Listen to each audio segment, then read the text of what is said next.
Hello, ladies and gentlemen. Welcome back to Just Because Wrestling, and it is SummerSlam week.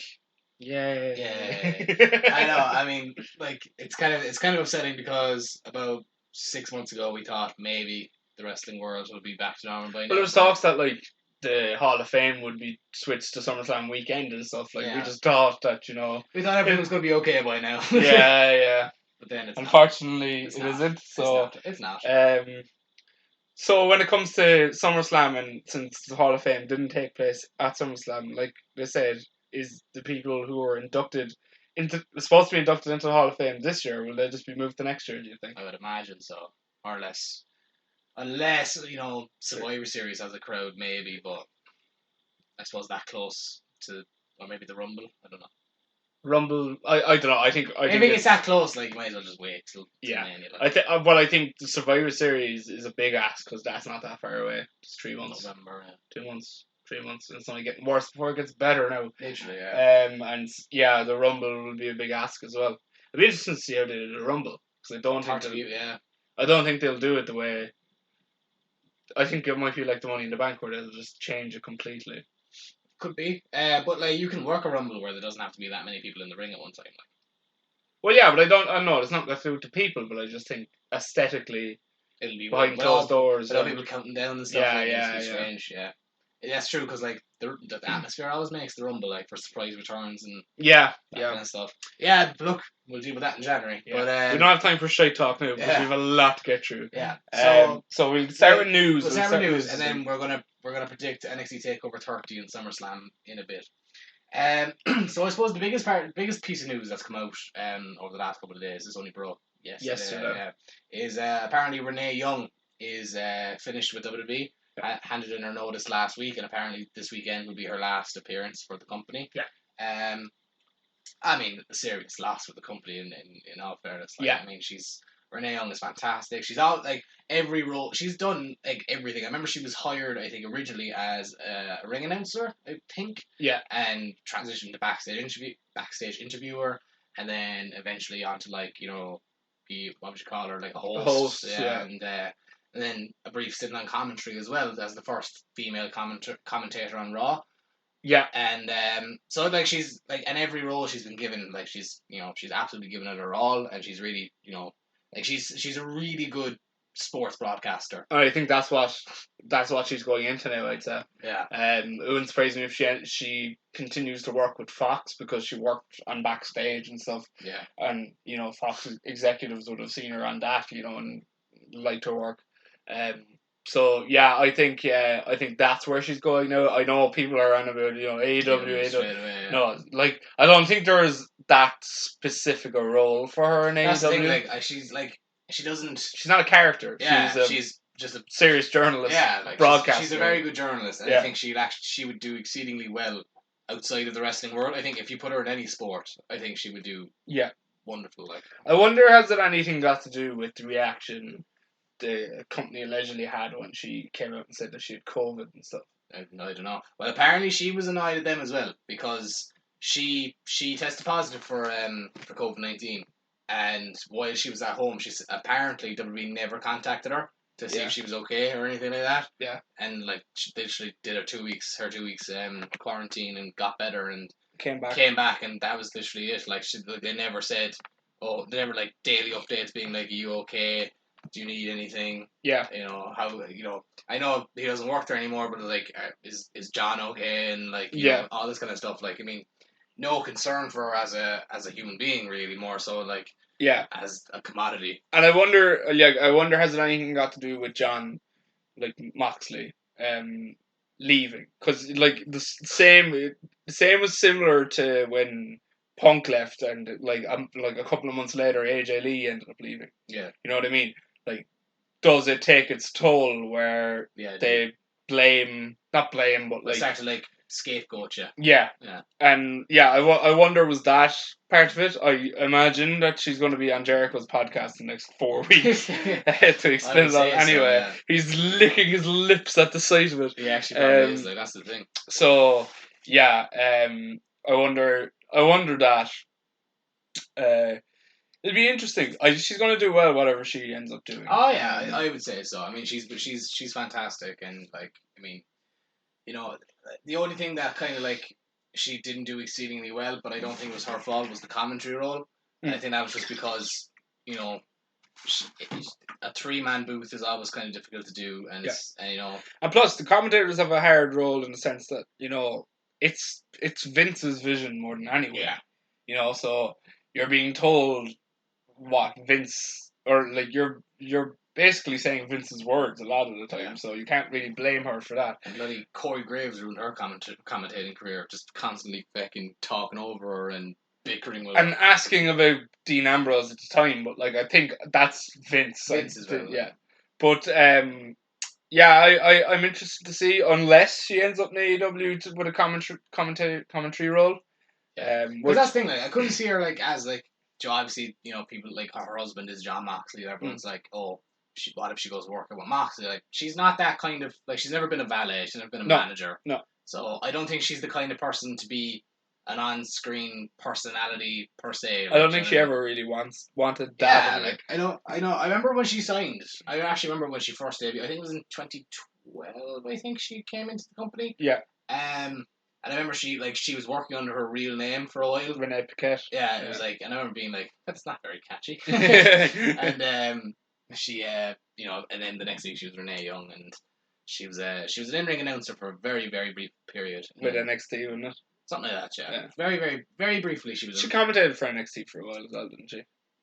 I don't think so. I thought she did. I thought it's like her, JR, and Corey. No, I don't think so. Really? I think JBL did for a while. Did he? I think of JBL. I don't know. Mm-hmm. I know that it's easy to get the two of them confused, but yeah. But she apparently Renee Young is finished WWE.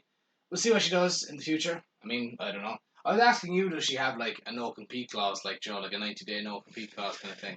Maybe.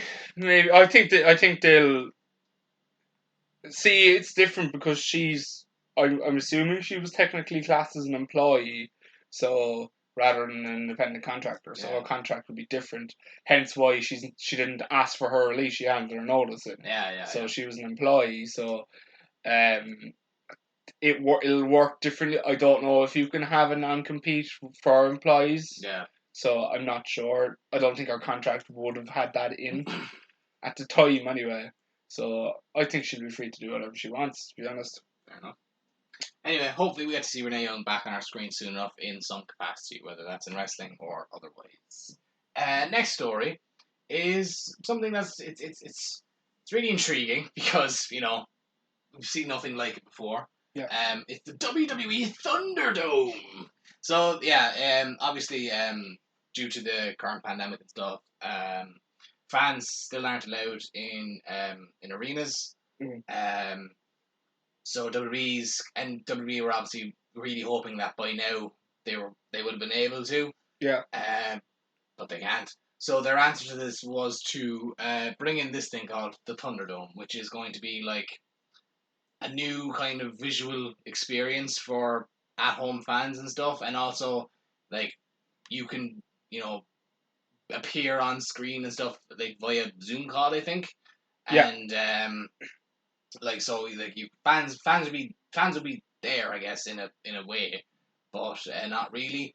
I wonder, can you hear audio? Do you know what I mean? I wonder, could you be like if people were cheering and stuff, like. I don't think so. No. Yeah, sure, it wouldn't sound nice. Like. No, I can only go by what the NBA have done and by what the Premier League in England have done, and you can't hear noise. You can just see the fans. Yeah. So it'll be interesting. How quick do you think the WWE will have a toy set of this Thunderdome? Oh, I think it's probably made. It's just waiting for production. And the Performance Centre. Yeah. But Kevin Dunn, who's obviously the head of TV production in WWE, has said that like it's gonna like entrances now are gonna be different. There's gonna be like lights and lasers and, you know, visuals and all this kind of stuff. Yeah. And apparently it's gonna be like WrestleMania entrances on SmackDown now. And yeah, so. But like that would make it less special, surely. Like. Well, I don't know, because like people were worried then, being like, you know, obviously, you know, there's the fans are there, but there's no audio, so then like WWE can just have cheers for whoever they want to cheer and boos for whoever they want to boo. So people are saying like, what if they just do this permanently and like replace the fans with robots? No, they can't. Like the revenue for live crowds and stuff is still significant. Yeah. In their dealings and stuff. So yeah, that's not gonna happen. Yeah, I hope not. Better not. Not at all. But like, you're wondering when fans do come back, is the Thunderdome just gone then? Like, yeah. Yeah. Well, the Amway Centers need their stuff back. Like they have No. yeah, it's like been. You promised. You know where John episode of Simpsons where Mr. Burns takes something from like the general and your man's like, give it back. Like, give what back? the $1 million bill. Yeah. It's Fidel Castro. Yeah. He's like, can I see it? No. Please. Give it back. Give what back? Give what back? Please, Vince, can we have the Amway Center back? What? What Amway Center? Never heard of such a thing. But yeah, it'd be interesting to see. It's debuting tomorrow night on SmackDown. And yeah, it'd be interesting to watch. Yeah, I mean, like it looks cool. We've seen like clips of it and stuff, or not fully functioning, but we've seen like the outline of it, like the skeleton. Yeah. So yeah, could be cool. It could be complete fuck up. Like we don't know. Yeah. I'm interested to see what SummerSlam will look like with it. So yeah, it should be interesting. It'll certainly because apparently a lot of WWE's reasoning for the ratings being way down is because of the fans are just sick of looking at the Performance Center and sick of looking at the PC and it's just the same thing over and over again. And by the looks of it, I think they can alter the looks and stuff for this time. So it'll be interesting. It'll be interesting to see. Hopefully, it'll boost the ratings a bit. I wonder when they decided to do this, because how long did it take to build? Do you know what I mean? They have a very strong production staff though, so 2 weeks maybe. That's crazy. Think about it. It only takes them about 2 weeks to build the WrestleMania sets. Yeah, that's crazy. Yeah. Because the football season ends. Of them, because usually it's in a football stadium, so the football season ends 2 weeks before Mania or so, and so they can get in and do that 2 weeks in advance. That's bad. Yeah. Anyway, moving on. Hopefully it's good. So Shane McMahon. This is this could be good and it might not be. We'll see. Yeah, it's one of these things that you can't really tell. It hasn't been official. This is just on rumor. That apparently Shane McMahon is taking the reins on Raw. Yeah. As the head, the executive director or whatever the title is. So it was Paul Heyman, obviously, way back when, and then he left. He left the role. Bruce Pritchard took it over, and Bruce has been running both Raw and SmackDown. But obviously, that's a lot to ask for one guy. Yeah, it's a huge ask. So if you've listened to his podcast lately, he sounds like a zombie. Really? He sounds like a fellow who has slept 4 hours for the entire week. Yeah. No, he said on average he gets 4 hours sleep a night, and he said that's on average. So some he might get 6, some he might get 2. Yeah. So. Yeah. It's a crazy world. It is. So. It looks like Bruce might be getting some bit of slack anyway. Yeah. And Shane McMahon is taking over on Raw, which could be fine. I mean, it's one of these things, people are immediately going to go, oh, Shane McMahon, he fucking ruined SmackDown and stuff. But that was a Shane McMahon character on screen. You know what I mean? It's different, when it's backstage and it's, the actual running of the show. I mean, we'll see. I mean, one thing I wouldn't be worried about, though, is, Shane has never been afraid to kind of go against his dad. And kind of push back against his dad. Yeah. And he's not the automatic assumption would be oh, he's just gonna do whatever Vince feels like, but I wouldn't be too confident in that at all. Yeah, but it'll either lead to a better Raw, or it'll either lead to a better Raw, or Shane being sacked. Yeah, or Shane leaving the company again, because that's what happened when did he leave? 2010, 2011. No, earlier. That's surely, wouldn't it? No, I think it was around 2010. Was it? Yeah. Because he was feuding with DX 2009, 2008, 2009. Oh, yeah. Right, yeah. So, 2010, I think he left. Probably was, yeah. We'll see how it goes. Obviously, he's the one who, started Raw Underground and stuff. And, that's been, still kind of weird. But it still feels like they don't know what they're doing with Raw Underground. Like,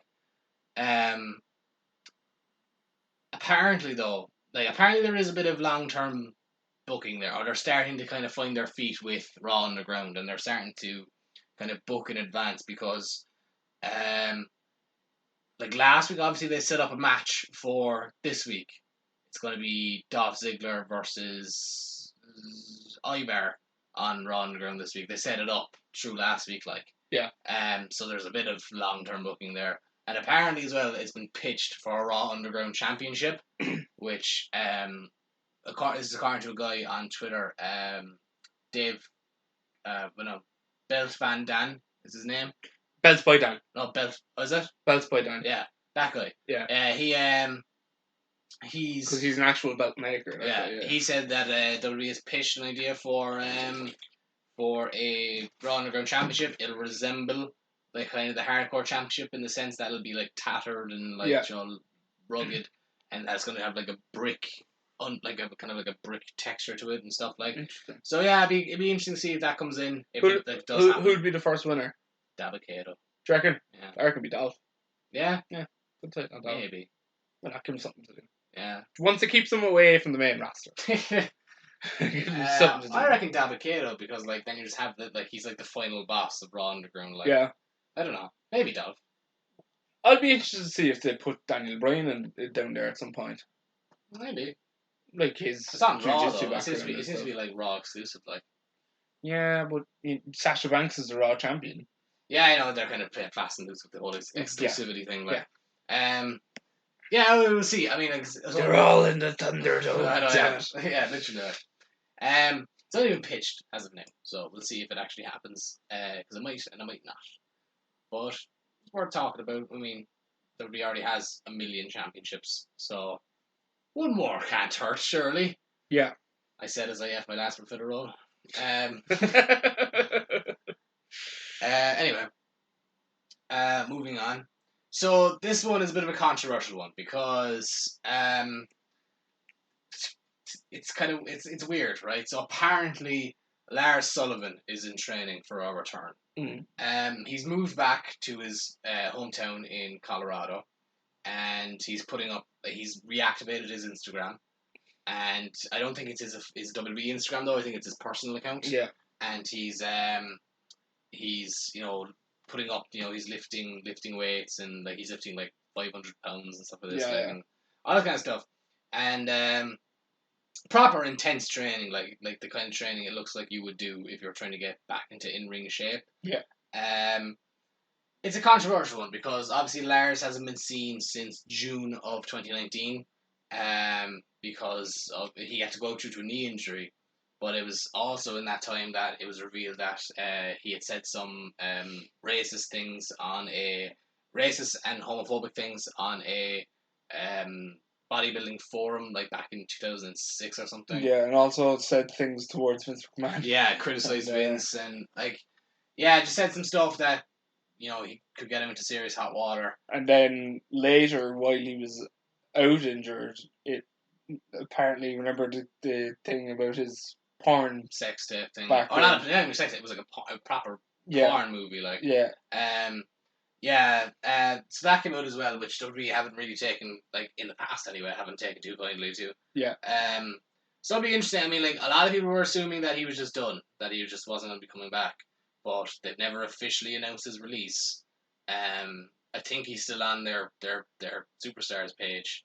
As an it's a strange one. It's a very strange one in the sense that, like, you would have expected him to go in the wave that happened. People are saying, like, I mean, how did he survive the April cuts? Like, was it because he was injured and they didn't want to release an injured guy? Yeah. An injured guy. Maybe he gets cleared and they release him then. He said as well, actually, that he's had 6 knee surgeries, but people are saying but he wasn't clear in the sense was it been 6 since June or 6 in his life because he's always had knee problems. Yeah, I would imagine 6 in his life because no one has 6 knee surgeries in that space of time, unless you're Rey Mysterio. Yeah, or Kevin Nash. Yeah, I don't think he'll go anywhere. I think they were already after butchering his debut character enough. But that time he got beaten by the Lucha House Party in Saudi Arabia. They beat the shit out of him. Do you think he'll be back, or do you think he's just... I think he might be back, but I don't think he'll go anywhere. I think I could see him on the release list this time next year. Yeah, potentially. Yeah. Yeah, they'll wait till he comes back and then just chuck him off then. Put him on the main event or something. They might try doing something with him. Maybe. Put him on Raw Underground or something. Possibly. Maybe. Possibly. Just, I don't know. I mean, I suppose the time to do it is when there's no fans and just cut him as soon as, like... Yeah. I mean, I don't know when his contract is up or anything, like, but they could just not renew it, like, if it's soon. But yeah, it's an interesting one because, like, he's one of those guys who, you know, a seriously controversial figure. And, yeah, be interesting to see if he comes back, if he does come back at all. I don't know. We'll see. Moving on to Goldberg, another controversial figure in the wrestling world. So two news stories this week about Goldberg because it's 2020 and he's obviously relevant. So apparently, he revealed on, was it a podcast or just some talk show? It was an interview. Yeah. It was an interview with Sports Illustrated, as far as was that what it was? He revealed that he's contracted in WWE till 2023 for the next 3 years, and he's contracted for 2 matches a year for the next 3 years. Yeah. He said he exhausted his 2 appearances or his 2 matches this year early due to everything that's going on. Yeah. And like he'll be back again at some point next year. And he said as well that like he's 50. Is he 52 now? Or he said like he's 52 years old. He never thought he'd be still wrestling at this age, especially after like he took the piss out of Ric Flair for wrestling in his 40s. Yeah. And saying all this kind of stuff. But like 3 more years of Goldberg. So he'll at least be Universal Champion twice. 1 more time anyway. Twice. But like, it's annoying because Goldberg could be fine. Do you know what I mean? Like, it could be a fine way. Like, he could be a handy legend to use. Do you know what I mean? But like, not squashing like your hottest act in like years and winning the world championship. Yeah. And like going into WrestleMania as champion. Like, not that way. Like, but you know, you could use like the Dolph Ziggler thing. That was fine. That was good. Like, do you know what I mean? That's a perfect way to use Goldberg in this day and age. Yeah. Or else put him in there with, you know, people from that era. And, you know... Well, we saw what happens to, you know, The Undertaker match. Yeah, but, like, just don't put him in there with Taker. Like, Taker's different. But, like, put him in there with, like, Triple H. And make sure he doesn't fucking bash his head against the window. Yeah, just put a ban and be like, look, Bill. If you headbutt a door 1 more time in this building, I swear to God I will sack you. Like, or so you'd either have like you could do him. I'd be interested in seeing him versus Randy Orton. Don't think it's ever been done before. Yeah, and like it fits the legend killer thing. Like, you know what I mean? Like there's plenty you could do with him. You do Triple H, you do Randy Orton, you could do Cena. Yeah. You could do Big Show, Edge. Like people from that era. Yeah, just the older guard, like. Yeah, maybe not Edge. Maybe not Edge. Yeah, maybe not Edge. Maybe not Big Show either. Like, I mean, because we know Goldberg's going to try and get him up for a jackhammer, like. He did it. He did it in 1997. So, yeah, it'd be interesting to see how often Goldberg gets up to over the next 3 years. He's going to be wrestling when he's 55. Yeah, that'd probably keep him to the Saudi shows, I'd say.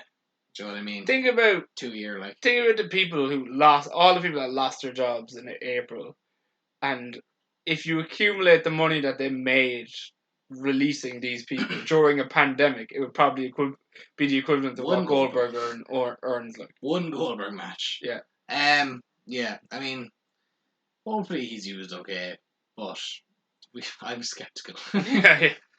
And rightfully so. And speaking of Goldberg, anyway, the second story that came out, and this is courtesy of Jim Cornette on his podcast. He said that Tony Khan apparently approached Goldberg on potentially bringing him in. Yeah, I saw that. But how does Jim know this? Did he say? I don't know. He didn't cite his source. If he did, I missed it. But yeah, apparently he said that Tony Khan wanted to bring Goldberg into AEW and have him go on and recreate the undefeated streak he had in WCW. by having him just run through the roster, which is ridiculous. I think that's one of the stupidest statements, or if it's true. If that's what Tony Khan wanted to do, that is the dumbest thing I've ever heard. But Cody Rhodes was quick to come out on Twitter and say this isn't true. Yeah. So I mean, maybe it is, maybe it isn't. I would hope not. I would seriously hope not, and I would hope that this is just Jim Cornette's latest movement on his crusade against AEW. Possibly. I would hope so. You wouldn't know it, Jim. Yeah, you wouldn't know. He's kind of he's a wild card in the whole wrestling business. Yeah. Yeah, Jesus, I really hope that wasn't true, because look, he won't be going. It's clear now anyway. He's under contract, I believe, for the next 3 years, so he won't be going anyway if it was true. So yeah. Moving on. Let's talk about Mickie James. Because this is a weird one. So Mickie James went out injured last year. She tore her ACL, and she had, obviously that's a very serious injury. It takes a long time to recover and stuff. And obviously due to everything going on, it just prolonged her eventual return. And I think she was out for over a year. Yeah. Came back last week on Raw in a backstage segment, being like, I'm back and whatever, and and it set up a match with her and Natalya for this week's Raw. And the match, it was really weird because, first of all, she didn't get an entrance. She got the old jobber entrance.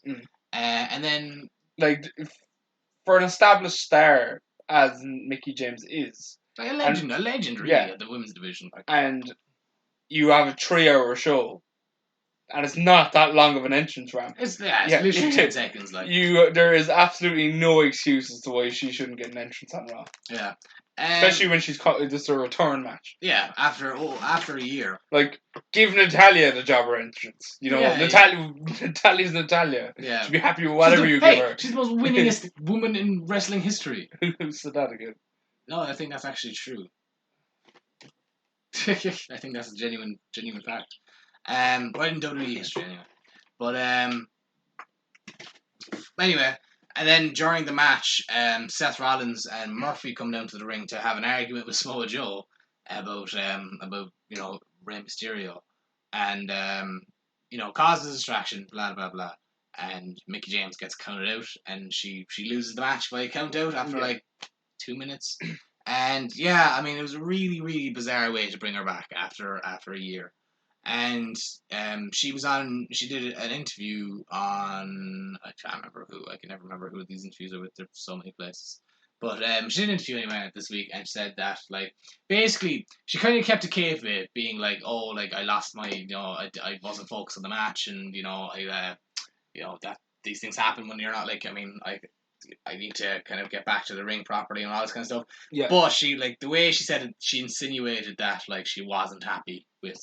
Well, I wouldn't be either. Like, you train so hard and rehab so hard for your moment to come back, and this is what you get. You get a match where you're literally the side attraction to another storyline between Rollins and Murphy and Samoa Joe and stuff. Yeah. You know what I mean?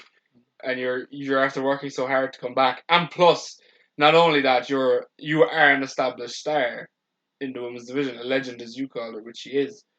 Like, she's one of only 3 women, or 4 women now, to have held the women's championship more than 5 times, or 5 times or more. I have an idea as to where this is going. I think there's more to this, but I'll discuss it when we're reviewing Summerslam. Oh, okay. A little tease there for later. Yeah. Very well. Moving on from Mickie James to potentially some good news, maybe. There's talk that Talking Smack might be making a return. Yeah. Obviously this was WWE's post SmackDown review show, analyst show that would happen after SmackDown back then it was Tuesday nights. When the brand split kind of first happened, and it got cancelled in July of 2017, which is mad when you think about how far away that was. Yeah. But just apparently Vince said it just didn't fit the vision he had for what's going forward. It was unscripted, that's what it was. Yeah, it just produced some. Vince couldn't control it. It just produced some of the most raw, And it was brilliant. Brilliant talent. Like, I mean, obviously, the standout moment was that Miz promo. Yeah. Like, that was one of the best promos of the last 10 years. Like. Yeah. It's such a shame that Brian wasn't cleared by then. Do you know what I mean? That would have been so good. But anyway, apparently it's making a comeback, or there's talk of it coming back, and I don't see why not, because they have Raw talk. They have one for Raw. Like, and it's a bit more scripted, but it's like not as like big things don't really happen on it, but they're still fine. Like, I mean, the Shayna Baszler R-Truth saga is hilarious. Like, that's it'll be interesting to see who hosts it now and stuff. That Renee gone. Yeah. Off the top of my head, maybe like Charlie Cruz or something. Yeah. Or Kayla Braxton. She's still with the company. She is. Yeah. Yeah. Kayla maybe. Yeah. They have loads. Like, they have loads of people there. They could have it. Is Coach with the company? He is. Yeah. He does the pre-shows. Does he? So Coach could do it maybe. Or who's that guy? He's the really weird voice. He did the pre-show for or not the pre-show. Joe, the thing with Sam Roberts, or not Sam Roberts, the other guy. Pete Rosenberg. Yeah, Rosenberg. Who's the other guy? Oh, Scott Sanford. Yeah, he could do it. Yeah. He might do it because he's got a proper like sportscaster voice. I'm convinced that's not his real voice. Do you know what I mean? Pure weird talk. Maybe Talk to Mac comes back. I never really watched it. Joy's kind of something noteworthy happened on it. But there always was something once a week that let you'd watch on YouTube and stuff. There's always something noteworthy happened on it. Yeah, I mean, that Miz promo was just the balls. Yeah. So yeah, maybe. But I think if it was going to come back though, it probably wouldn't be the same. Like, do you know what I mean? I think it would be more scripted, more controlled. Yeah. Like, to avoid anything, like what happened last time, I suppose. But yeah, maybe it's back, maybe it won't be. I mean, again, WWE aren't short of shows either to run, like, so. But I suppose this is probably a thing down to Fox as well, you know what I mean? Because I would imagine it would air on Fox. Yeah, maybe, possibly. So maybe it's a Fox thing. Maybe Fox on an analyst show. Yeah. I mean, we'll wait and see, I suppose. But see, they got rid of WWE backstage, so. Yeah. So maybe it's a thing for the network. I'm not sure. I'm not sure either. Yeah. Is Raw Talk on the network or is that on USA? Raw Talk's on the network, as far as I know. Okay. So maybe it is for the network. Or else it's on the YouTube channel. I'm not sure. I don't think it's on YouTube. No, I don't think so.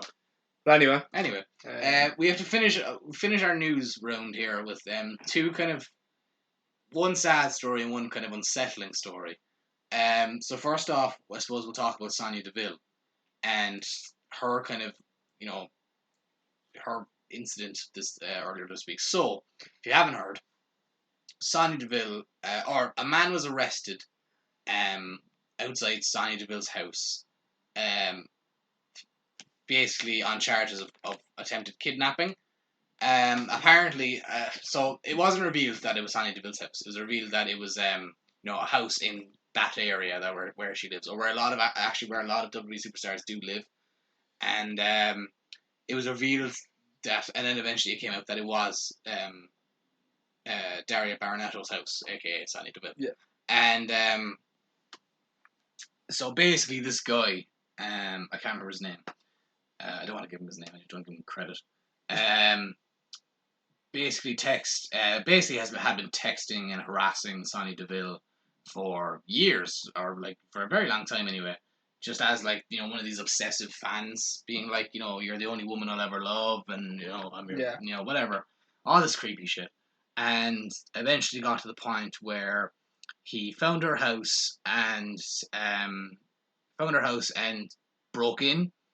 And at the time, Sonya Deville was with her, real life best friend Mandy Rose, and the two of them were in the house. I think Mandy's staying with Sonya at the moment as well. Yeah.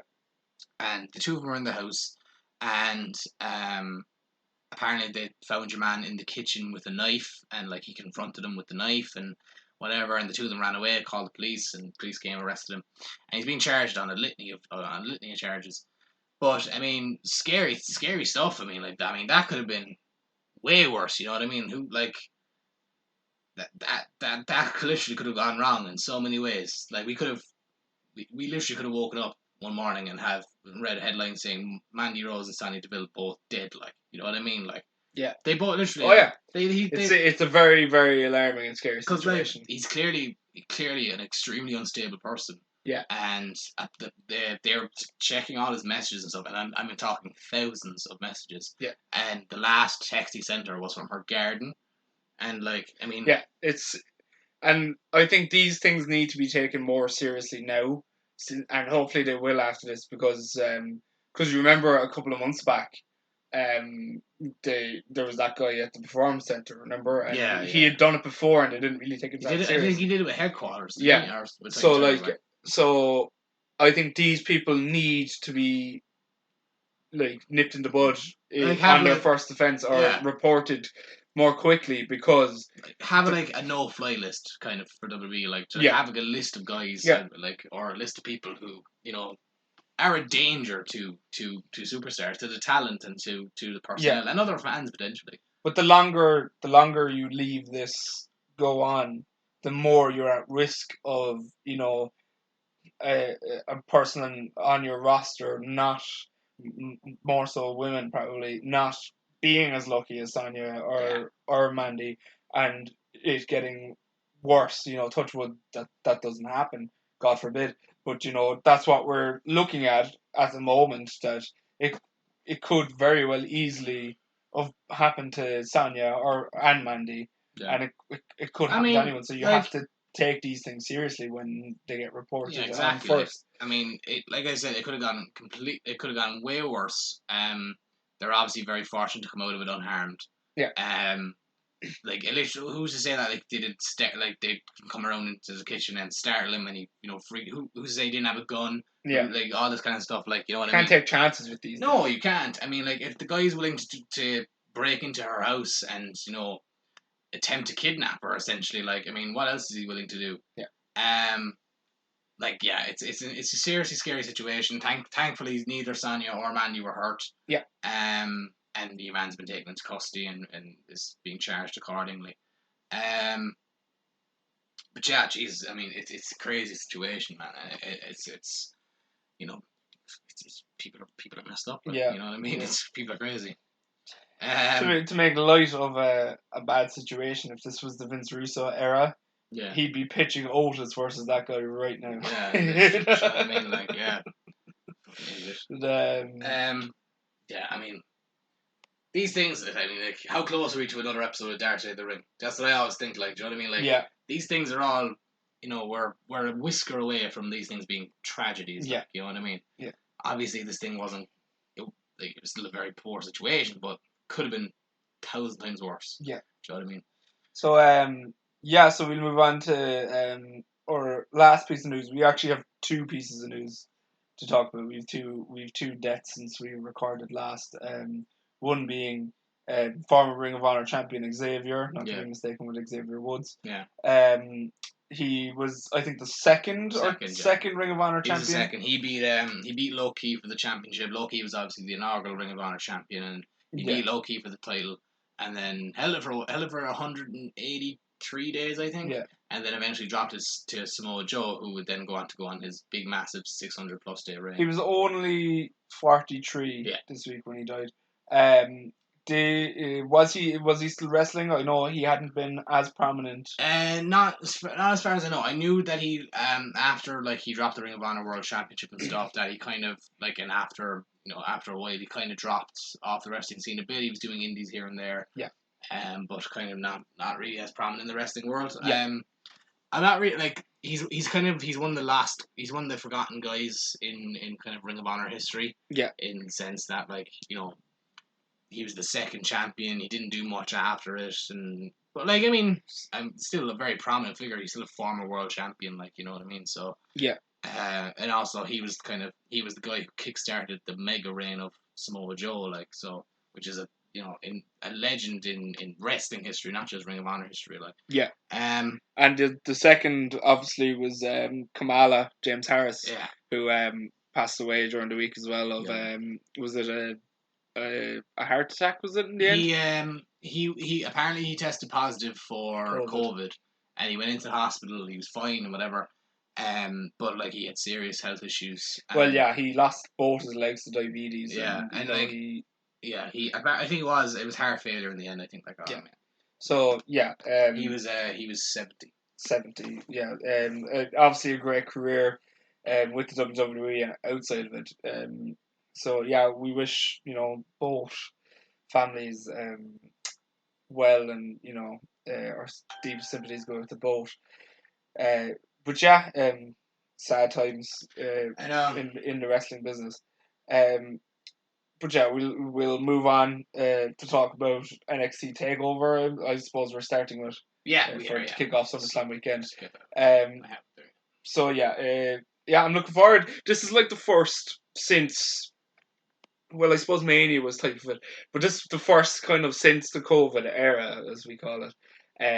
That it feels like it's a weekend again. It feels like there's like an event, eventful whole weekend. I know Mania was over 2 nights, which kind of is the same, but it feels like we're kind of getting back to the old structure of like where the whole weekend is coming. Because I see they're doing SummerSlam Access now again, but they're doing it online. So they're doing like Zoom meet and greets and stuff. Meet and greets, and they're doing like panels and stuff, which is cool. Which is obviously they couldn't organize this for WrestleMania because I think it was like a week before WrestleMania. They were still it was very close. They were still holding on over when it was going to take place. But yeah, I'm looking forward to this weekend. So let's run through the card. Let's run through NXT Takeover. So Takeover 30 or Takeover XXX or Takeover Kiss Kiss Kiss or Takeover XXX, the return of Xander Cage. The first show is on the first match is on the pre-show. This is actually a 4-match card, with 1 match on the pre-show, and the first match is on the pre-show is a triple threat tag team match for the #1 contendership for the NXT Tag Team Championships. It is Breezango, Fandango, and Tyler Breeze versus Oney Lorcan and Danny Burch versus Legado del Fantasma, Raul Mendoza, and Joaquin Wilds. Who do you have and why? The ladder match, is it? No. But say that again. Sorry. Go through that match again. It's a triple threat tag team match. Oh yeah. On the pre-show. Yeah. For the #1 contendership for the NXT Tag Team titles. It's Breezango, Fandango, and Tyler Breeze, Oney Lorcan and Danny Burch, and Legado del Fantasma, Raul Mendoza, and Joaquin Wilde. Tough one to call. I'm gonna go Breezango because they've seemed to be getting somewhat of a push on NXT TV at the moment. Yeah. So, but again, it could be on each of these teams. Yeah, it's a hard one to call. Yeah. I'm gonna go Legado del Fantasma. Just because they're the kind of the newest boys on the block. They seem to be... Well, yeah, they could be them easily. They seem to be being kept strong as well. I'm actually surprised that Santos Escobar versus Isaiah Swerve Scott wasn't added to this card for the NXT Cruiserweight Championship, because that's a feud that's happening, week to week, and just hasn't been put on the show at all, which seems kind of weird. But anyway, doesn't matter. I'm going Legado del Fantasma. Should be a good match to kick off pre-show, just quick, fun tag team match, triple threat action. Should be good. Yeah. Next up is the ladder match for the vacant NXT North American Championship. So obviously Keith Lee vacated his North American title a couple of weeks ago, and this match was announced. It is Bronson Reed versus Damian Priest versus Cameron Grimes versus Johnny Gargano versus Velveteen Dream for the vacant NXT North American Championship. Who do you have, Mike? See, I would have gone Dexter Lumis here. If he was cleared. And my next pick was Balor, who's not in the match. Surprisingly enough that they even went there putting Velveteen Dream in the match. If Vince was running the show, I'd go Velveteen Dream. Yeah. But thankfully he's not. So I'm gonna go Johnny. Okay. It's tough. It's a tough one to call. It's a handy thing because obviously ladder matches, no one gets pinned for a vacant title anyway. Yeah. No one gets pinned or submitted, so no one will really look weak coming out of it. Yeah. This is a weird one because I feel like there's better people on the roster that they could have put in this match and they would have had a better ladder match. You know what I mean? Well, I disagree. I mean, I think it's a testament to NXT's roster that I think they could have put they could have put anyone in here and it would have been fine. Well, yeah, but I just can't wrap my head around how Balor's not in the match. Yeah, it's weird when the Balor's on in it. But like Balor's not on this card at all. No, unless there is a plan there somewhere for him, like. But maybe, but yeah, unless he costs Dream or something or something. I don't know. But I don't know if they really want to put focus on Dream after the backlash they got Wednesday. But again, I don't know. It's weird with Balor. Like, it's strange that they put him down onto NXT. It seemed like a very big deal. He turned heel on the first NXT. Now he's not. It looked like they were going to go full-fledged Prince Devitt with him, and they're kind of not. Yeah. It's strange. It's weird. So yeah, I'm going to go Johnny, but I don't know. I think they're going to use this match to build a star. So I think it's either going to be Bronson Reed or Cameron Grimes. And I'm gonna go Cameron Grimes for this one to become the new North American champion. Just because I think Grimes has actually been doing fantastic work on NXT the last few weeks. Like his little mini feud with Keith Lee was really good, and like he's one of these guys who's just super annoying on the mic and proper gets really good heat and I think they've been kind of teasing that Bronson Reed is gonna be the guy to take it But because obviously he was in the first qualifier and he beat who did he beat again? It was Johnny Gargano and Roderick Strong. Yeah. Like two big guys. I know guys that in the thing. So they've been kind of teasing it, and he also beat Damian Priest in a 1-on-1 match a couple of weeks ago. Yeah. So they've been kind of teasing that Bronson might take it, but I'm going Cameron Grimes. I think it looked like Bronson will have it, and then Grimes will sneak in there and take it. I think they'll use it just to catapult Grimes to because Gargano doesn't really need it. Like you said, I don't think they want to put focus on Dream. Not at the moment, no. Priest, it could be Priest as well. I think it'll be either Reed, Priest, or Grimes. I think it's definitely not gonna be Gargano or Dream. I'll actually be surprised if it's one of those two. Yeah. But I'm gonna go Cameron Grimes, I think. Yeah.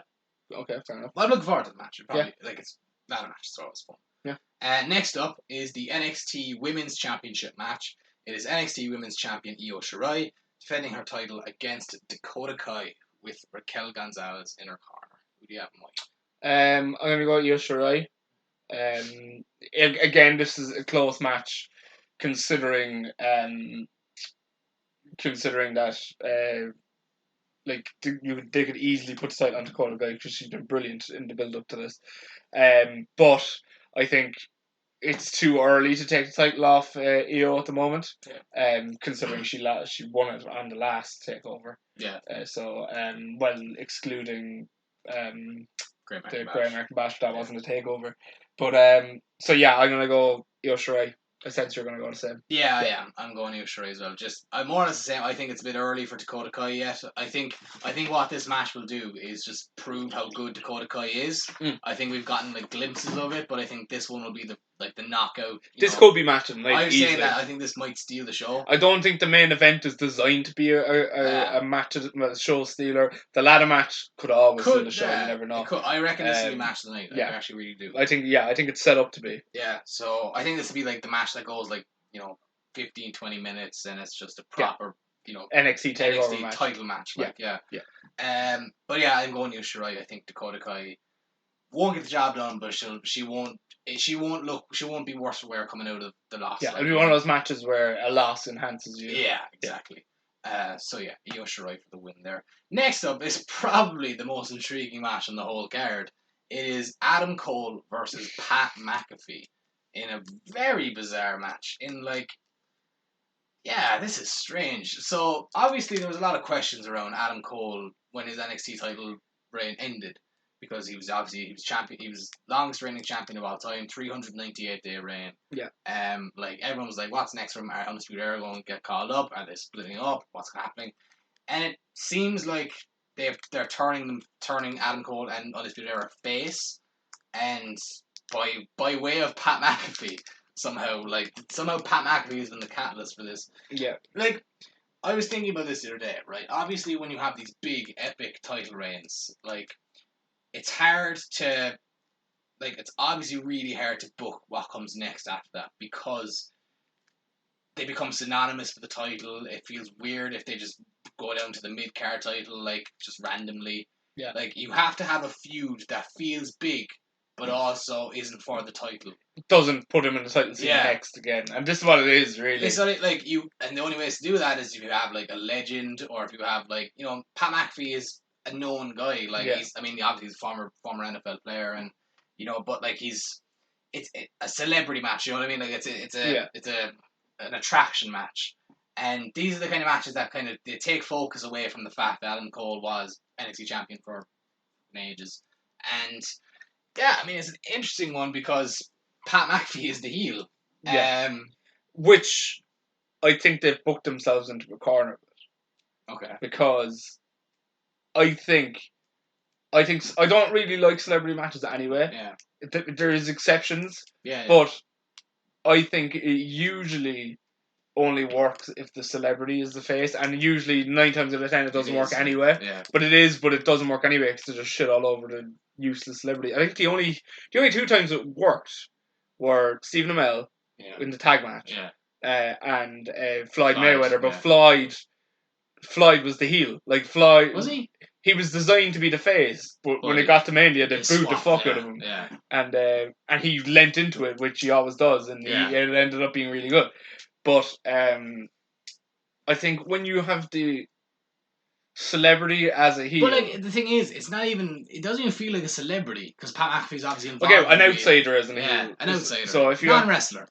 So if you have a non-wrestler as the heel, the only way of doing it is just absolutely beating the shit out of him. Yeah. And I don't think... And the thing is, there's no stipulation on this. It's a singles match. Yeah. So. But, like, the only time it works is if the guy is, like, delusional. You know what I mean? He's like Andy Kaufman is the prime example of that. Andy Kaufman... People hated Andy Kaufman because he was like, oh, I'll beat the shit out of him, even though he was, like, 5'1", and he was, like, wrestling, like, 110 pounds. He was wrestling Jerry Lawler in Memphis. But, like...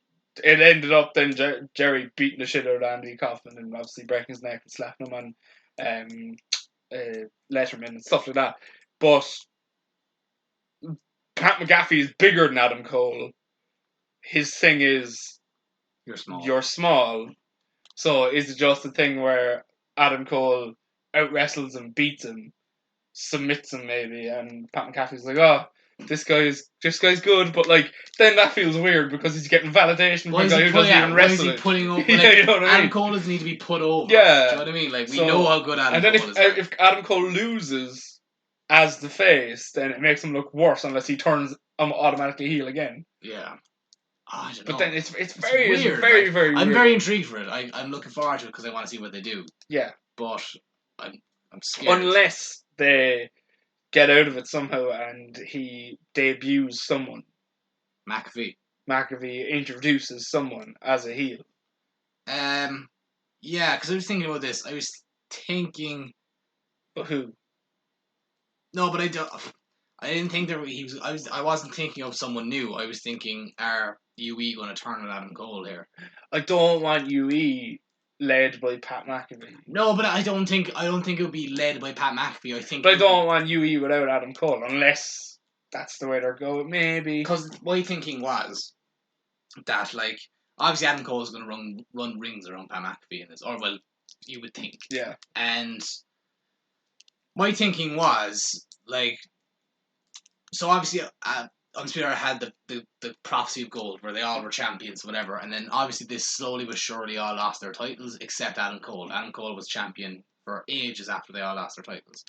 And my thinking, and then, last week, Undisputed Era had a shot at the NXT tag team titles and lost due to Adam Cole arguing with Pat McAfee.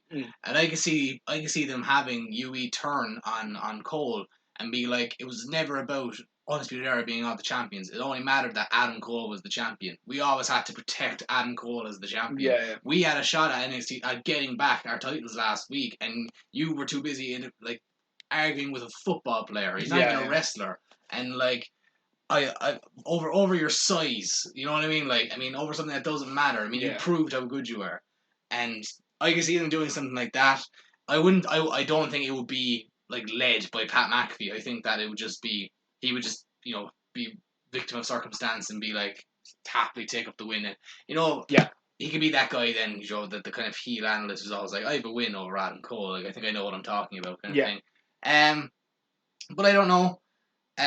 Maybe I don't want that because I don't want them to be there to break up. I love the four of them together. They feel like they're like the New Day now. Like, do you know what I mean? They're just. And I want to see them on the main roster. That's my thing. I want the four of them to come up together. Like, But you know they'll definitely break. They'll definitely break up at NXT Takeover, and then Vince will call them up like he did with Johnny Gargano and put them all together Tommaso Ciampa. Yeah, I don't know. I don't know how it works. I'm gonna go Pat McAfee to win though. I can't see Adam Cole. I think there'll be chicanery and shenanigans. I was going to say, but I said chicanigans and shenanigans. You just invented a new word, chicanigans. Chicanigans. I think I'll go Pat McAfee as well, but no idea how or why. Beats me. Like there's like usually as well with these kind of things, you can kind of predict like what way they're going because there's usually like a side feud. I have no idea. But there's nothing like. No idea. And there's no stipulation. No idea. So he's just gonna pin him. So I'm tuning in just completely blind as to what's gonna happen. Which is good. Yeah. Which is good. Are you gonna be watching this live? Yeah, he's pulling my shoulder. I will be. Okay. But unless you don't hurt yourself. Go on. And finally, the main event. It is the NXT Championship match. It is NXT champion Keith Lee defending his title against Karrion Kross with Scarlett in his corner. Yeah. Karrion Kross. Yeah. Such a shame Keith Lee's going to be a transitional champion. But it's going to be Karrion Kross in very short order, I think. It should be. Yeah. But I don't know. Under 5 minutes. Nah. Do you think? Nah. They had Danny Burch put him in a bloody crossface on NXT. He's not beating Keith Lee in 5 minutes. Possibly, yeah. Do you know what I mean? I think they're slightly messing up the booking of Kross. Like, I think if they're going to book him that way, I think they're booking him in the sense that, like, no matter what you throw at him, you can't stop him. Yeah. Like, it's like, because, like, you had, like, obviously Ciampa got a little bit of offense on him in their match, and, like, he still came back. Very little though. Very little. But Danny Burch had a match with him on NXT and hit him with one of his finishers or something, and then locked him in a crossface and like Cross sold it for a little bit, but then he looked at Burch in the crossface and you could just see Burch being like, oh shit, which was good, but like it's Danny Burch. I don't want to see him getting too much offense on Karrion Kross, you know what I mean. So I think we might get a little bit of offense. I think we could see like Keith Lee hits him with like a spirit bomb and then the Big Bang Catastrophe and then like Cross kicks out a 1 or something like, and he can't put him away. Yeah. But I think Karrion Kross just chokes him out and just Kross will be champion by the end of it. I think Kross will win. I think they've been building to this since the day he debuted.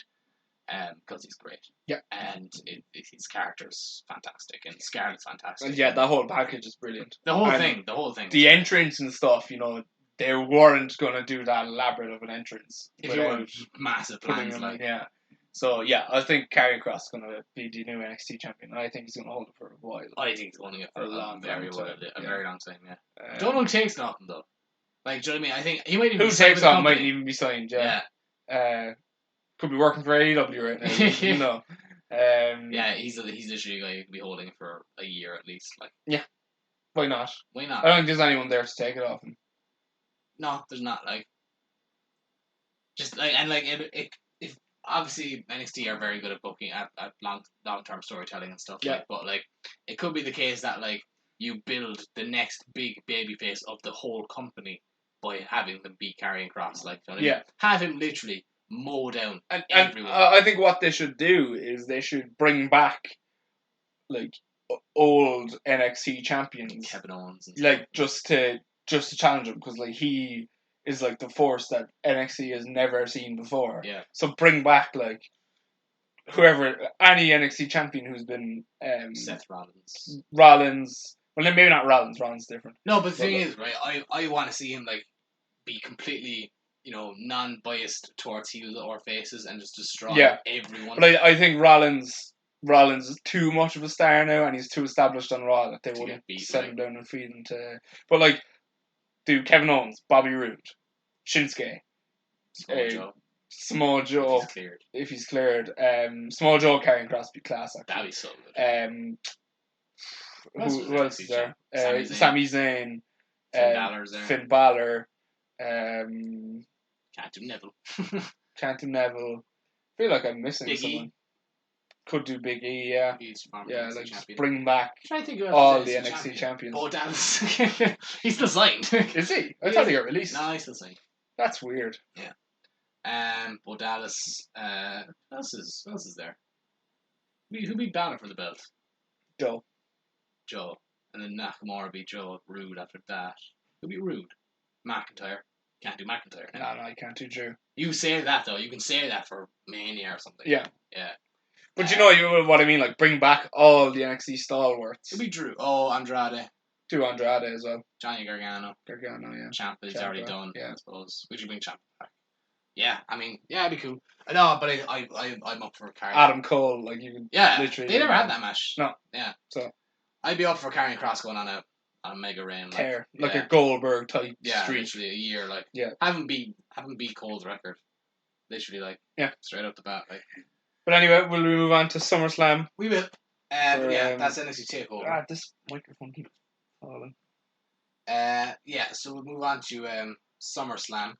So there's 8 matches announced. Sorry, just fix your shit.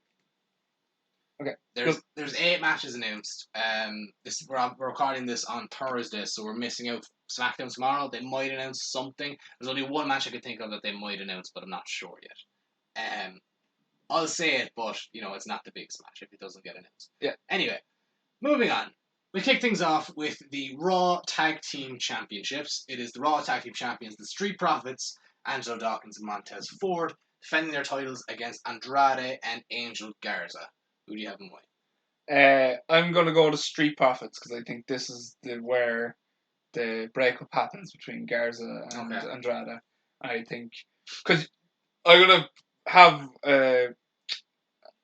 I'm going to put a disclaimer now before I give my predictions that I'm going to have a lot of things that lead on to other things quickly because they have a pay-per-view next week. Yeah, it's payback. Yeah. So you literally have to have stories. They've announced one match. Yeah, but you literally have to have stories flowing. Yeah. Into another. So I think we get the breakup here and we get the match of Payback. So because it literally is Payback. So yeah. Okay. Fair enough. I'm also going to Street Profits, but I never thought I don't think they're going to do the breakup personally.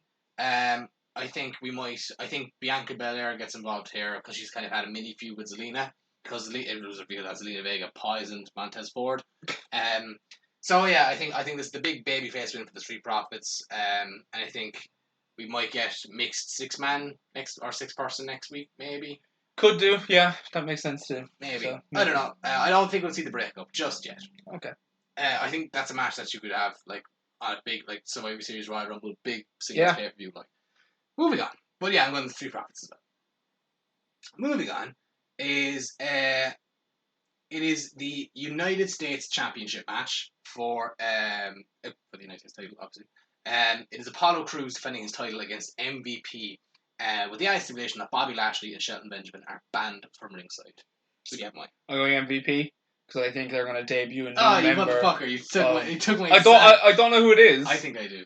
But I think they're going to debut a new member because it always happens, like these two are banned from ringside, so they debut a new member. Because they didn't say the Hurt Business is banned. Yeah, they said Bobby and Shelton. Yeah, so I think they're going to debut a new member, but I don't know who it is. You took my exact same. Okay, but who you have? You clearly have someone in mind. Yeah, so who's Cedric?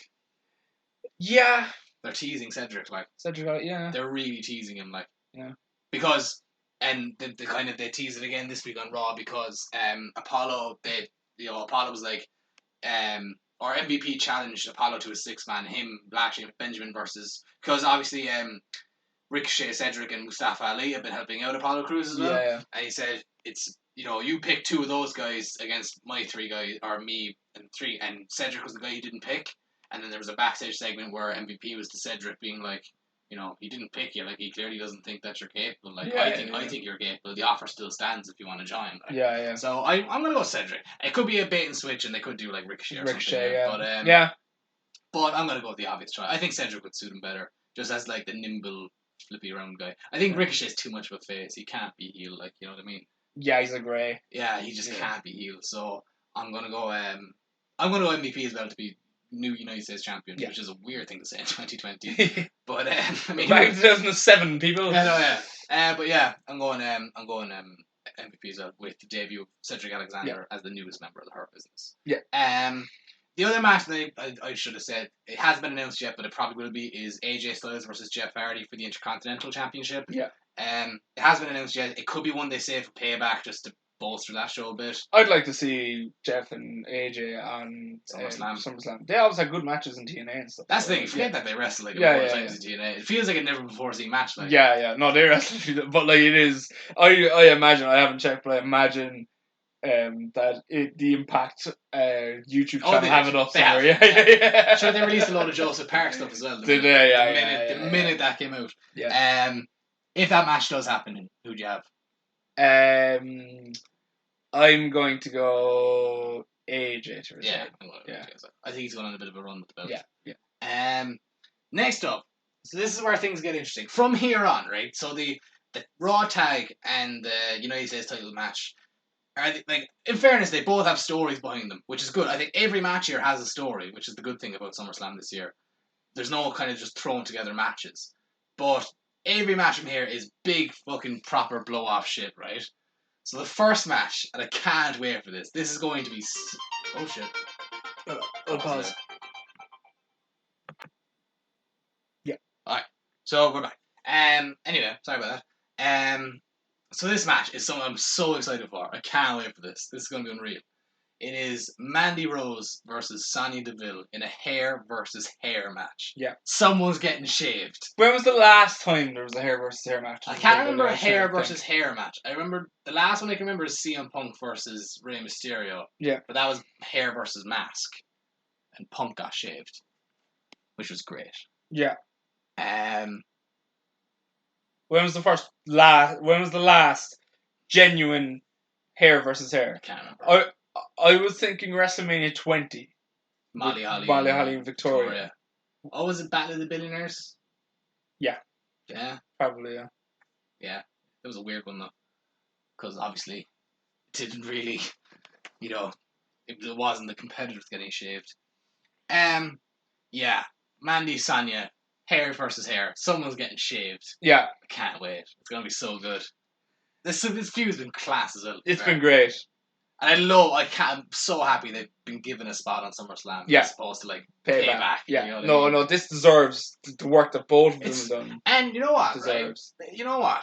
And, you can say this, you can actually say this for a lot of these, well, for most of the matches on SummerSlam. For anyone who says WWE can't do long-term storytelling, you look at this match, look at the Bayley Sasha stuff, look at The Bayley Sasha stuff is a bit of a stretch. We haven't got to the conclusion of Bayley Sasha yet. That's true, but still. Wait until it plays out now. They've been doing it well. Stop. They've been doing it well. The Rollins stuff has been with Mysterio. The Rollins stuff's been very good. With Mysterio, that was teased the night he turned heel. Yeah. Literally. Oh, no. That's been very good. No. I think but see, I don't criticise them for their long-term story. I criticise them for... I don't think they started off Mandy and Sonya with, we're going to finish this with a hair versus hair. I know that. It's like they're just winging it, didn't go, hair versus hair. But I think WWE are very good at winging it, to be fair. Do you know what I mean? They're good when it's good, but when it's bad, you can easily tell it's very, very much winged. Someone's getting shaved. I can't wait. It's going to be so good, because it's always so brutal. Do you know what I mean? It's kind of... Yeah. It's like... one of the most violent things you can do without hurting someone. Yeah. You know what I mean? Yeah. Very old school wrestler. Yeah. So Mandy, Sonya, presumably the blow off, hair versus hair. Who's getting bald? Am I predicting who's winning, or am I predicting who's getting shaved? Okay. What are you up to? What's that? No. I'm actually not up to anything. Would you ask me? The loser gets shaved. Yeah. So am I picking who's winning? Are we saying who's winning, or are we saying? That's what you say. You're booking clearly because you. I actually don't have any booking. But what prediction are you asking me? You asking me to predict who's getting their head shaved? Are you predicting me? Is that not? No. Okay, who's winning? Who's winning the match? Ergo, who's losing and getting their head? Okay, Sonya Deville's winning. Mandy's getting her head shaved. Do you think so? Yeah. She just cut her hair. I don't agree. And you know why? Why? I think Otis is going to turn heel. What? No! Why? Number one, Money in the Bank works better with a heel. Number two, it would actually be, if anything would turn someone heel more, it'd be turning Otis on Mandy after he chasing her for so long. No! And finally getting there. You weren't a believer. You didn't think this would even happen. Yeah, but like, it'd be brilliant. Think about it now. Think about their love story, because you're always expecting Mandy to turn. Imagine if Otis turned and was like, nah, I'm done with you. You're ugly now. Look at you. Imagine you just like, criticize the way she looked. But like, how does that work? Like, how does he even turn? How does he turn? Distracts her. I don't know. That's a stretch, I think. Or like, or you could do the Paul Heyman turn where she's about to win and 1, 2, and he pulls the ref out. But why? What would be the reason? Why? Because he's been either corrupted by Sonya Deville, he's become he used her to win Money in the Bank and get like to a higher position on the card. But like she had no influence on him winning Money in the Bank. Yeah, but like she had influence on him getting in the match and stuff. Did she? I don't know, but like he'd be I like, think she did. Yeah, because he beat Dolph. I think. Yeah, they were ringside and stuff. So, yeah. Nah. That's not what would be more heelish than turning Otis? No, it would be, but I just don't think it won't happen. I'm not disagreeing that it would be really heelish, but I just don't think. Well, so, yeah, but like it's boring if Mandy wins. Why is it? Because it's boring. The conclusion, natural conclusion. It's the conclusion, like, but it's so predictable. Sometimes that's a good thing. Sometimes the most predictable answer is the best one. Are you not intrigued by the possibility of Otis turning heel? I am, but not like this. Yeah, this is the way to do it. Nah, man. Mandy Rose is winning this. No, when is WWE taking a full risk? Because you could then turn. You don't need to take a risk here. Okay, but if you're okay, how would you turn Otis? I don't want to turn Otis. Why? I wouldn't turn him because he's so lovable. Why do we have to turn him? He doesn't have to because he has the Money in the Bank briefcase. They so already teased him turning heel. How? Well, and Braun. And that's not teasing a heel. That's just teasing a cash in. You don't have to be heel to cash in. But they teased him heel because they teased him attacking him from behind, and then he didn't do it. Yeah, but that's. And he's like, oh no, man. He didn't do it. That was a heel. That's the main. That's thing. a heel. He didn't do it. He didn't do it because Braun turned around. That's a heel. No, he's not a heel. He's a heel. He's not a heel. You're trying to convince yourself now that he's not a heel. He is a heel. He's not. And he's going to be a heel. No, he's not. Come on. You can't have Otis as a heel. Why not? Because look at him. He's a cuddly teddy bear. The man is literally a panda bear. They said that about Bailey too, and look at her. Change his look. That's true. Yeah. That's true. Yeah. No, Otis isn't a heel. Stop trying to convince yourself now. Stop. Embrace it. Get out of my head. Embrace Otis turning heel. What would turn him heel more? I'm not disagreeing with that. I'm just saying I disagree with him being a heel. I don't want him as a heel. I don't want it. I don't want him as a heel. He's a face. He's a great face. Have him be a face. SmackDown needs heels. No, they don't. No, they don't. They have a litany of heels. Corbin, Gable, Sheamus. They're all shit. No, they're not. You started with them a litany of heels. Corbin. Yeah. They want him in the main event. Literally. Gable. AJ. Yeah. IC champion. Bray. Braun is a heel now. Yeah, but Braun. What's IC champion? What does that have to do with anything? Because he's nothing got to do with the main event scene. I'm talking about main event heels. You can put anyone in the main event and call him a main event heel. Literally, just because you turn Otis heel. Well, clearly he has Money in the Bank briefcase because they want to propel him to the main event. Not necessarily. Who says that he just doesn't lose it? Like. Yeah, but like usually they give the briefcase with the intention of putting the title on. And then later on they discover. Do they? Yeah. Do they? Yeah. You think when they put Damien Sandow as Mr. Money in the Bank? I genuinely think they were going to put the world title on him. This is at a time now the world title was shite. I think they were genuinely considering putting the world title on him. And then Cena came back and Cena won it, and then they were running out of time, so they had him cash in. Same with Corbin. It was literally 2 months later. Yeah, but Cena didn't see a whole little mania. What are you talking about? Who's cashing? Sandows. No. Like, Sandow won it at Money in the Bank, which is in like July or something. Yeah. And then he had a feud with Cody going into SummerSlam. Yeah. And then Cena won the World Heavyweight title at Hell in a Cell, I think. He beat Del Rio, I think, for the title.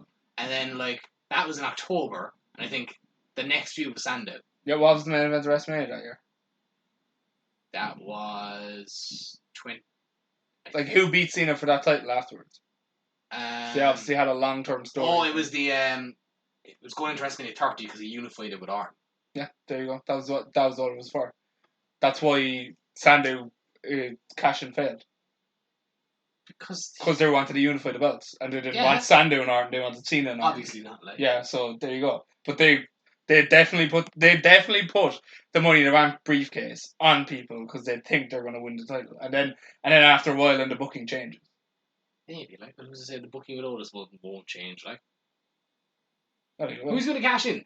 What? He's going to cash in on the Fiend. He's going to cash in on whoever beats the Fiend. Because he's a heel. But like, yeah, but when?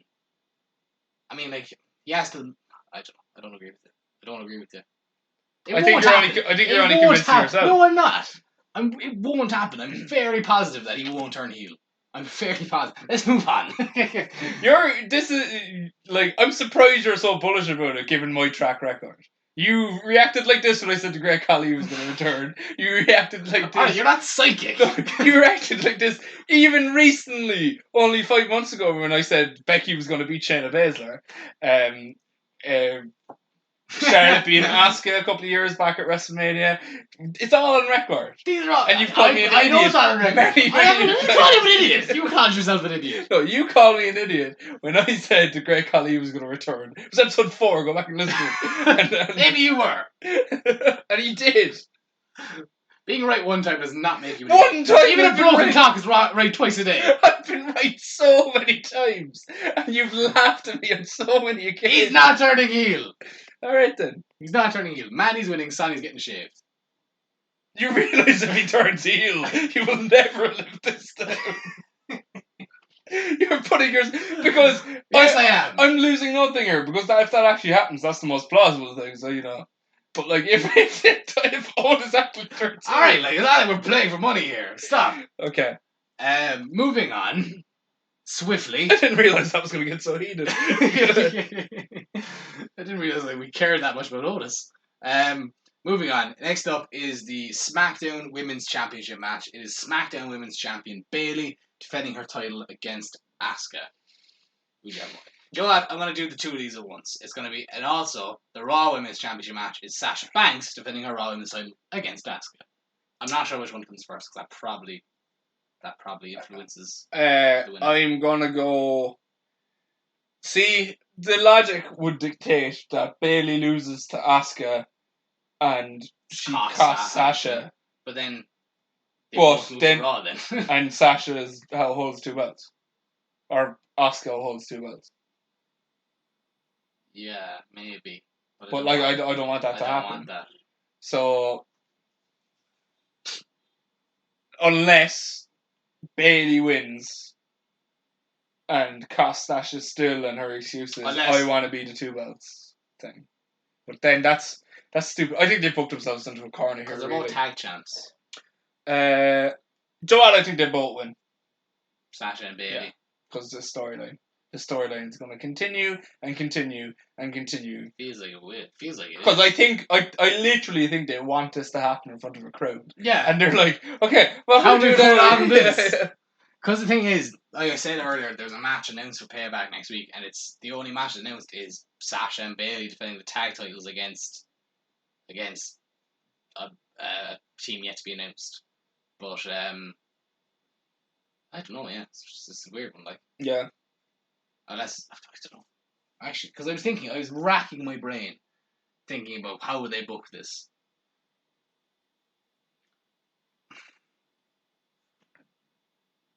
Because I don't know, like it makes sense. Like Asuka's on Raw, so Asuka beats Sasha for the Raw Women's title, and then Sasha costs Bayley. Yeah. But then would she be? I don't know. It's confused. I think it's just easiest to say they both win. Isn't it? Yeah. Because like there's no. There's no like clean way to do this. Because I don't want Sasha heel, Bailey face. Again, yeah, I want Bailey as the heel. Because but the only way of doing that is, do you think that makes sense? Is Bailey wins, Sasha doesn't. Sasha turns heel on Bailey because she's jealous. But then you have Sasha heel, Bailey face. But if you do it the other way around, then Sasha is the Raw Women's Champion. Yeah, and she's on SmackDown. Yeah, and then it gets very convoluted. So then Asuka has to go to SmackDown. Yeah. And then Bailey has to go to Raw. So, yeah. I don't know. Yeah, both of them win. Unless when's the draft? When's that coming out? Apparently it's soon. I think it's before Survivor Series. Yeah, so October. They could have Sasha win, Bailey lose, and get drafted, and then Bailey gets drafted, and then Bailey be like, "I'm not going to play second fiddle like you did," and all this. Yeah. Why ask it twice though? It just doesn't make sense. Like, do you know what I mean? Yeah. Like Shayna Baszler was right there. Well, I don't think they're ever going to pull the trigger on Shayna Baszler. But see, like she said that she wants the Raw Women's Champion after this, and Asuka was like, "Yeah, no problem." Yeah, but the same with Kairi Sane. Kairi Sane left. That's true too. So. But they did have that match, I think. Yeah. Kairi and Asuka. No, they didn't. No, right. Yeah, I don't know. It's a weird one. It's a weird one. Shit. Yeah, I don't know. Because it doesn't feel like both of them are winning. But just playing the odds, like. Yeah. I gotta go both of them winning. I just fuck it. Yeah, I'm gonna go both of them winning either because I can't figure out how you do it. Yeah. I don't think they know how to figure it out. Yeah. Anyway. They should have never crossed over to Raw. Yeah, there was no need to do the two. The feud should be ending here. Yeah, this should have been a match. This should have been the match. But it's so convoluted. I mean, that's why when you included that in the long-term booking... But the thing is, it has been good. It's been good, but they don't know what they're doing to the end of it. It's long-term booking because it's good long-term... It's not good long-term booking, it's good long-term... storytelling from the two wrestlers. It's nothing got to do with how they're booking them. It's how the two performers have been performing the whole time. Yeah, maybe. I don't know. Hopefully not. Hopefully, I mean... I'm willing to be optimistic. Yeah. But anyway, moving on. We'll go both of them will retain. So Sasha and Bailey both retaining their titles because. But then I don't. If I think too hard about it, I'll never move on. Next up is a match that I can't wait for because it's gonna be some crap. It's Dominic Mysterio versus Seth Rollins in a street fight. Who would have thought this match would have happened? Like. Yeah. Dominic's got Ray in his corner, and Seth Rollins has Murphy in his corner. By the way, who wins? I don't think this match is happening. Okay. I think bell rings. This leads into my theory that I teased earlier. Bell rings. What was your theory earlier? Remember, I teased that I had more to do with the whole what happened with Mickey James's match and stuff. Oh yeah. So bell rings. Dominic is visibly still injured from his beating they took 2 weeks ago. So he's holding his ribs, he's limping coming in, all this. Bell rings. Because it's a street fight, the two lads get in straight away. So it's 3-on-1. So Ray gets in, he's like, you don't have to do this, Dominic, you don't have to prove anything or whatever. Dominic turns, and the four of them attack Mysterio. 4 of them. So Dominic is now with Seth. Who's the fourth guy? Murphy and was there not? I feel like there was 2 in Seth's corner. Who's the other guy? You're probably thinking of Austin Theory, but he's been off TV a while. I think he's like injured or something. I thought Wikipedia said earlier that he was in his corner. No, Murphy, just Murphy. Okay, so the 3 of them beat the shit out of Ray. So Dominic turns and joins Ray because Seth because his beating has like baptized him or whatever they say. Okay. Because it kind of ties into the Messiah thing and the lashes in the Bible and stuff. So I think Dominic turns on Ray. Yeah. Gets a new name, new mask, whatever. Okay. But Joe comes in to try and make the save. Yeah. Gets beaten down. Yeah. So Joe is taken off commentary. Yeah. And was replaced with Mickey James. Okay. Yeah. And it leads to payback for a 3-on-2 handicap. Yeah. Yeah. Interesting. It feels like there's going to be like I feel like there's bigger booking around this, and like the Joe thing will come into effect because they've been teasing it. Either that, or else they do Joe Rollins there. or else they do like Joe helping Dominic win to win. Yeah. But then if that made more sense when I thought Austin Theory was there for some reason. I don't know why I thought that, but no, who was the guy? There was a third guy who joined in there a few weeks back. No, it wasn't. Wasn't like when he was feuding with Ray. No. Wasn't Ray like in a match with someone and someone like helped Rollins? It was all. Anyway, so what was I talking about? I was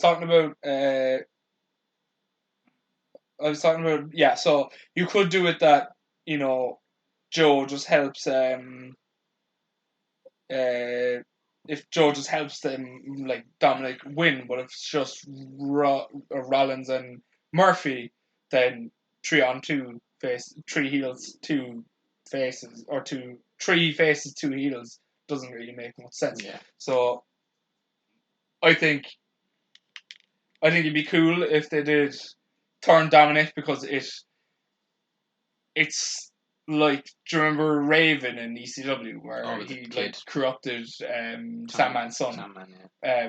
It's something like that where like he's that powerful that he can corrupt someone's own child. Kid. Yeah. So yeah, I think that's the way it goes. It feels like Dominic's turning. Like, it feels like he should turn. Yeah, because if like how else would you book this match? Like Dominic wins. Yeah, that doesn't make sense. What next? Yeah, what do you do next? Rollins just lost to a guy in his first match. Yeah, that doesn't make sense. And I suppose you could do it where Rollins, Rollins could make that work, because Rollins could go into an absolute turmoil again, like he did when he and he injured Ray in the process. He could just go nuts, and Rollins is good enough to do that. Yeah. But my thing is, alright, Dominic wins. What's next for Dominic? What do you do with him? Yeah, exactly. Like, is he just off TV then? Is he just a white meat baby face? The fans will turn on him so bad. Like, it'll be like Rock when he first started, or come on, guys, I avenged my dad. I'm gonna go Rollins. Rollins wins by means of Dominic lying down from or something like. Maybe, yeah. Something like that. I think Rollins comes out on top, whether the match happens or not, I don't know. But I think Rollins will be standing tall by the end of it, if you get me. Like what you said. Yeah. Moving on, the next match is the WWE Universal Championship match between the Universal Champion Braun Strowman defending his title against the Fiend Bray Wyatt. Who do you have in mind? Braun Strowman versus the Fiend. I'm going to go the Fiend. Yeah. But the way they've booked it, I have a theory on it. It's Braun the heel. Yeah, the way they've booked it, and I have a theory on it, and I kind of said it to you during the week, but I'll elaborate. So actually, you know what? This is the way I'm going to do it. Okay. So Braun's winning, right? I think Braun is going to win. All right. But it's going to be that Braun that we saw, shaved head Braun. Snitsky Braun. But I think Braun is winning. He's just going to absolutely annihilate the Fiend. And the Fiend is going, once he wins, don't wait for it. Once he wins, the Fiend gets up and the Fiend is laughing. Because he's after creating the mountain from Game of Thrones, the zombie mountain. Yeah. So now he's finally after getting Braun onto his side. So the Fiend doesn't have to be going out himself and creating destruction. He has built this monster who will create even more destruction, and that's all the Fiend wants. The Fiend wants the world to burn.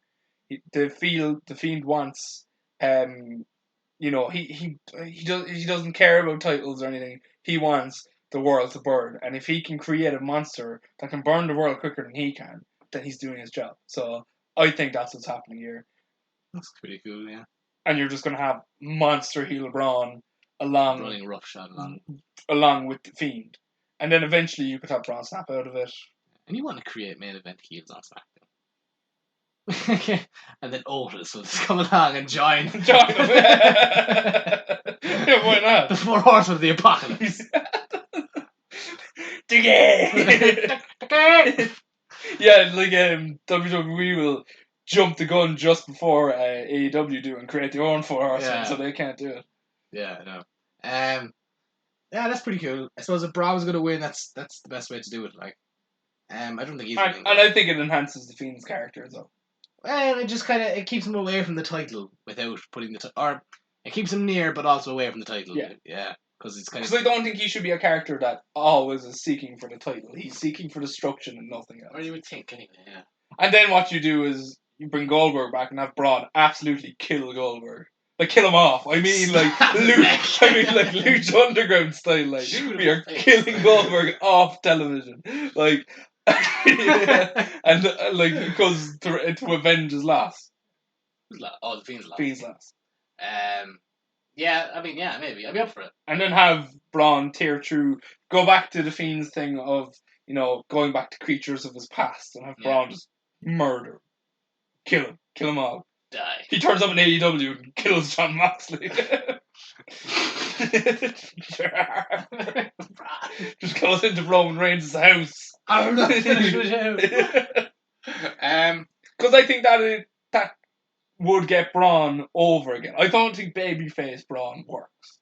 Not really. Yeah. Not really, not cool. Like, he was cool when he was flipping dumpster trucks and all this. If he's pure generic WWE. Baby face, like. Yeah, and I don't think it works. So let's do. I think it'd be pretty cool. I'd be up for it. I'd be up for it if they did it like that. Yeah. But would they though? That's the only thing. They're probably not. But I'd be up for it if they did it like that. I'm going the Fiend, however, to win. I think Fiend wins the title back, via interference from Alexa Bliss. I think Alexa aligns with the Fiend. Not in the I was gonna say similar to Braun, the way you pitched Braun, but I don't think Alexa's gonna go around snapping necks. No, I think Alexa joins not as I don't want her to be Sister Abigail, but in a Sister Abigail capacity. You know what I mean? Like, I don't want her to be billed as Sister Abigail, but just have her align with the Fiend. Have her in the funhouse, like in a rocking chair, or have her never be seen without the Fiend by her side. Yeah. And then every time Funhouse Bray is on camera, he has like a little Alexa Bliss doll, and it's like a little voodoo thing. You know what you could do actually if you were going to do that is don't have a doll, have her on the Firefly Funhouse, but have her as, remember her old Disney character in NXT, where she used to sparkle. She's like a cheerleader. She had like the fairy kind of dresses and stuff. Have her do that. Yeah, it fits into maybe. But yeah, I think Alexa's being like, she's already teased that like she's feels enamored by the Fiend and she's drawn to him or whatever. Like, I think it'd be interesting. I mean, there's another thing to add to the character that the Fiend is capable of. Love. This is turning into Snitsky and Kane. Oh shit! Yeah. If Braun starts kicking babies towards WrestleMania, he picks up Nikki Cross and punts her. But anyway, I'm going the Fiend to win because I think, okay, why not? Yeah, cool. I just like the Fiend. I just want to see him do well.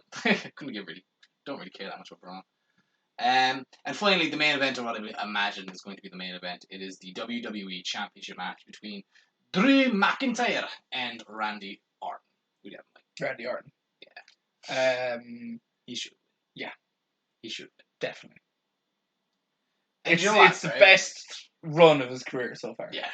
Fucking hell, it is. Like, the promos for this have been outstanding. Yeah. They have been amazing. Drew has been fantastic. Drew has been brilliant. Drew's in fairness, Drew's promos have been better, I found. Yeah. But like Orton's entire 2020 has been outstanding. Yeah. And like like even Drew, this I think it was on Raw this week. He was like, "You're facing a fire breathing dragon at SummerSlam." Like it was just so. I fear that it's gonna be like whenever in Raw 1000 when Heath Slater was like beating up all the legends the weeks before, and they all gang up as like this old medley of people. I fear that that's what they're gonna do with Randy. I'm like Ric Flair like shucking and jiving out there. Oh god.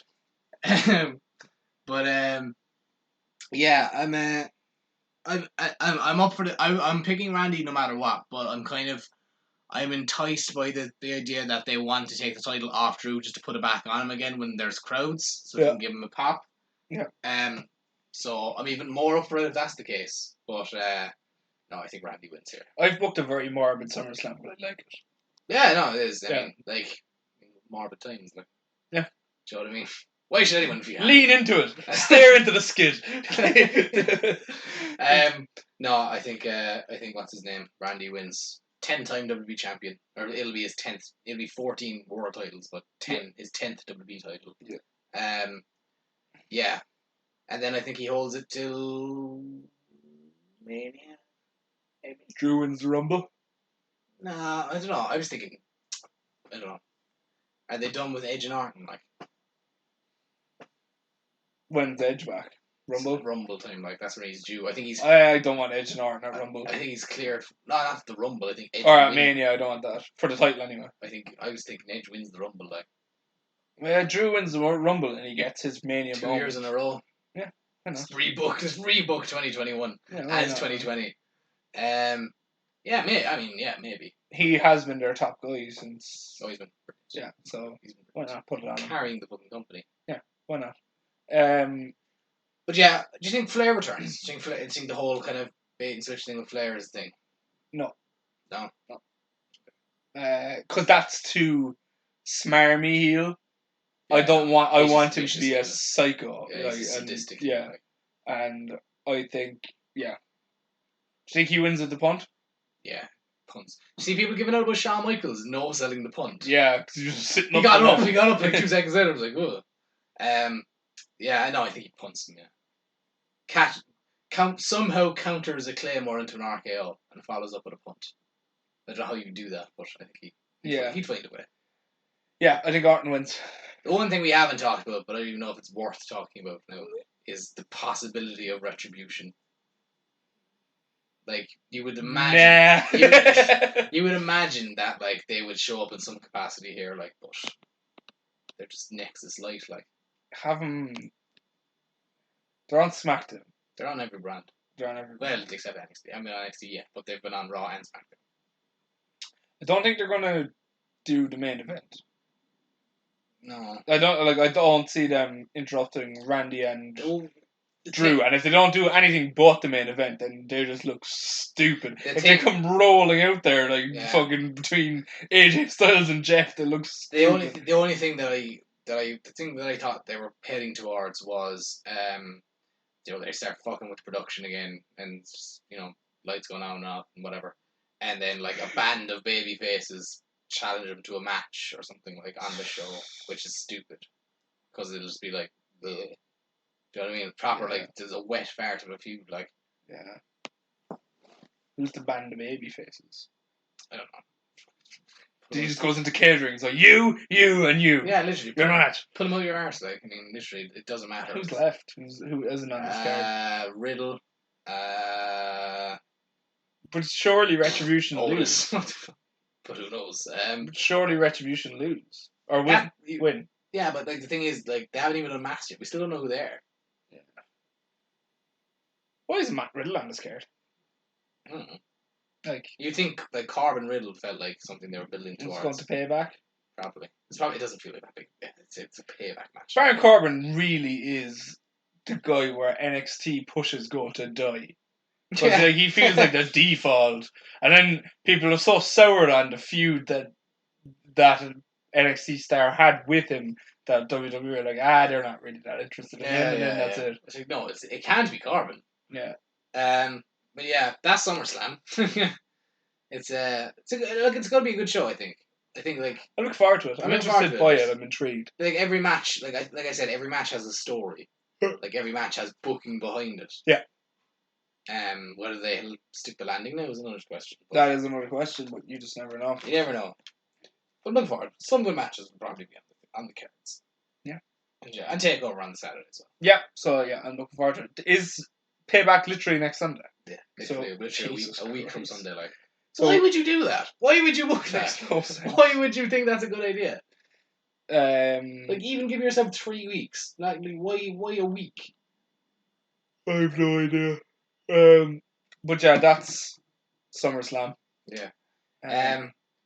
I've checked my roster actually, see if I'm off Monday. I don't think I am. I think I'm in at like 5. No, it's not too bad. So. Yeah. Yeah, I'm looking forward to watching it. It should be interesting. Yeah. So yeah, we'll be back next week with the Payback predictions and SummerSlam. If there's any booking card announced, like, who knows, like. And yeah, there wasn't much in terms of AEW this week because AEW was preempted by the NBA playoffs, so it's on Saturday. I will be watching both. I'd say I'll be watching more of NXT Takeover, but they only overlap for an hour, I think. Really? Yeah. What's on first? Dynamite. Really? I think so. Oh, grand. But I usually watch Dynamite on the laptop anyway, so yeah, I'll have it up there. And I'll put it. Yeah, I have a brand new projector, so the studio. So I'm gonna project this weekend's events off it. Might post some of it on the picture of it on Twitter when we have it all set up and ready to go. Yeah. Maybe. Yeah. This possibly might be the first pay-per-view we watched together since the pandemic. Very long time. Maybe. We'll see. Yeah, we'll see. Anyway, follow us on Twitter at JBWrestling1998. Enjoy this week's shows and thanks for listening.